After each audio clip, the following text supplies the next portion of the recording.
Evander Holyfield was the undisputed cruiserweight champion, and he was also the undisputed heavyweight champion, and he had notable victories over Buster Douglas, Riddick Bowe, and of course, Mike Tyson. But he also used science to transform boxing, as science was an integral part of his preparation as a heavyweight. Let's try to understand this. So Evander Holyfield was an undersized heavyweight, and he totally dominated. He absolutely dominated the cruiserweight division. And this is evident because Evander Holyfield was the undisputed cruiserweight champion. So when you look at it, there's a move from cruiserweight to heavyweight. And from an economic standpoint, it's lucrative. And of course, there's the fight with Mike Tyson, which not only has great economic implications, but also great legacy implications. However, there was an issue, and the issue was that Evander was not a natural heavyweight. He had to bulk up to be a heavyweight. However, if you bulk up in a non-scientific way, potentially you will severely compromise various things like speed, like stamina and footwork. And all these things are essential within the context of boxing. So naturally, the scientific protocol was needed, not just to bulk up, but to bulk up effectively. That's the key. And unfortunately, the scientific approach at the time, it might be adopted now, but at the time it was scorned by the boxing community. But by adopting a scientific approach, Evander Holyfield was, in a sense, he was stepping into a new jungle because he was effectively entering the unknown. So let's talk about Team Holyfield. And the first question that comes to mind is, how did Holyfield use science to develop his heavyweight career? How did Holyfield use science to develop his heavyweight career? And when you look at it, you can kind of divide Holyfield's scientific approach in a variety of phases. So let's do that. Let's divide Holyfield's scientific approach in some phases. So at phase 1, we have Lee Haney, who was the Olympia champion multiple times, and he was brought in to do strength and hypertrophy work. And of course, if you wanted to do anything around strength and hypertrophy, Lee Haney would be your number one guy. Secondly, we would have phase 2, we would have dietitians that would formulate high protein meals to fuel science, to fuel growth and stamina. The third phase was sports medicine doctors, and these sports medicine doctors, their role was to prevent injury. And then the fourth phase was to bring in psychologists, and their whole purpose was to build the mindset, which is essential within boxing and also was an essential component of Evander Holyfield. Additional to this, you had the fifth phase, which was ballet, which was to maintain and improve footwork. And then you had the boxing trainers, which was Louis Duver and George Benton. And they both were different because Duver was like a master motivator. He was a strategist. He was a matchmaker. But Benton was different. Benton was a brilliant super middleweight contender. And he was a defensive genius who refined, not invented, but he refined the shoulder roll, which is a signature move in boxing. So in effect, what you had with Team Holyfield, you had a relationship between science and hardcore boxing knowledge. So let's discuss ballet. And when I think of ballet, I don't think of boxing. So why would you use ballet to improve yourself as a boxer? Well, one of the main focuses of boxing is footwork, and clearly there is a reference between ballet and footwork, and there's a relationship between footwork and boxing. And elite boxers typically have good footwork. Let's have a reference. So Muhammad Ali. When I think of Muhammad Ali, I think of many things, but within the technical boxing realm, I think of a great jab and I think of great footwork. When I think of Roy Jones, I think again an elite fighter with a great double, triple, quadruple left hook, amongst other things, but I also think of great footwork. When I think of Terence Crawford, I think of switch hitter, great boxing intelligence, but I also think of great footwork. Footwork is an essential part of boxing. Elite fighters generally have great footwork. So great footwork is a byproduct in most cases of being a great boxer. So what does ballet do? So ballet develops balance, core strength, precise foot movement, and the ability to stay light on your feet. So if you are good at ballet, you're likely to have better foot movement.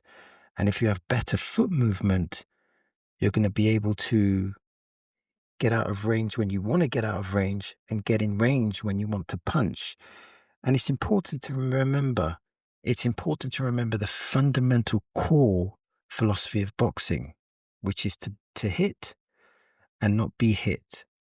So by Evander Holyfield adopting this ballet protocol, he was not only maintaining his footwork, because remember, he's bulking, which can negatively affect his footwork, but the ballet is to maintain his footwork and maybe even to exceed his footwork to another level. So this was an important part of the boxing/science protocol. So the important factor within Evander Holyfield's training was the science approach and the nutrition approach. So the important factor was the science approach and the nutrition approach. And what they did, or part of the protocol, was measuring.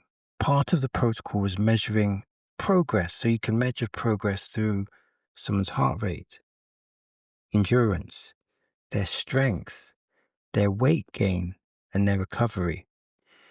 And this kind of brings up the question, and it's a good question.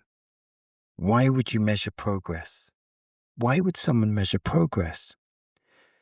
And to answer this question is to ask the question, if you're not measuring progress, how do you know that you're progressing in a positive or a negative way? So measuring progress was an essential part of this protocol. And for a fighter to evolve in a positive way, the easiest way to do that is to measure their progress. And this effectively was facilitated by Tim Hallmark. Now, Tim Hallmark was the strength conditioning coach and exercise physiologist, I believe, and he came from a science-based training approach rather than a boxing background.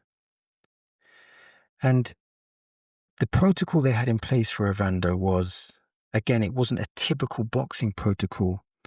Remember, they're looking to do an effective bulk. So it's 4 to 5 meals a day and reportedly 5,000 to 6,000 calories a day. And through this measured protocol, Holyfield went from 190 pounds to 210 pounds. Now, there's an important point to make here. And the important point to make here is that Evander Holyfield's bulk was not bodybuilder eating. It was not a bodybuilder's bulk, because he was bulking up, yes, similar to how a bodybuilder would bulk in the off season, but it was predicated on performance-based eating. So he's bulking up, but he has to maintain his stamina, he has to maintain his speed, he has to maintain his reflexes, and he has to maintain his footwork. And that's why a scientific approach that could measure positive progress was absolutely essential. So with regards to weight training, it's important to acknowledge that Holyfield did incorporate weight training, and there was many respected boxing trainers that were against weight training. They thought that weight training was detrimental to a boxer's development. And there were three main names that I can think of. Angelo Dundee, of course, he trained Muhammad Ali and Sugar Ray Leonard. Eddie Fudge, he trained Joe Frazier and Riddick Bowe. And then you had Custer Mata, who trained Mike Tyson and Floyd Patterson. So these were three very credible names in boxing that had suggested that weight training can compromise boxing ability. And here's the point. Weight training, if not effective, if not implemented in an effective manner, may hinder boxing ability. And the idea here is that lifting weights, it can compromise your speed and fluidity and reduce endurance. And speed, fluidity, and endurance are important components of being a great boxer. But here's the point. Evander Holyfield trained under a rigorous scientific approach, which didn't compromise his boxing ability, it optimized his boxing ability. So under Tim Hallmark, who again had a science-based approach, the weightlifting increased punching power, it had injury prevention protocols, and it would improve his effectiveness on the inside. And Evander Holyfield was a fighter who could fight on the outside, but he also liked being on the inside. So the inside protocol was very important. So it was a scientific endeavor, for want of a better word, that focused on functional strength and explosiveness. So Evander Holyfield's career showed that you could implement weight training in an effective way. And that was kind of essential to show that if implemented properly, weight training could be an effective part of your boxing protocol. So Evander Holyfield had a sensational victory over Mike Tyson. But what was the training protocol? And I think this really emphasizes his scientific approach. Because when Evander Holyfield fought Mike Tyson, his training protocol was divided in 4 mesiocycles. Now, I know what you're thinking. What is a mesiocycle? In simple terms, a mesiocycle is a training cycle. So let's go over this scientific protocol that was used for the Mike Tyson fight. So, mesiocycle number 1, this was called anatomical adaptation. And in this cycle, Evander Holyfield used light weights, road work, swimming, and calisthenics. And the purpose of this particular mesiocycle was to build base fitness, which makes sense because fighters will generally have a long layoff before the next fight.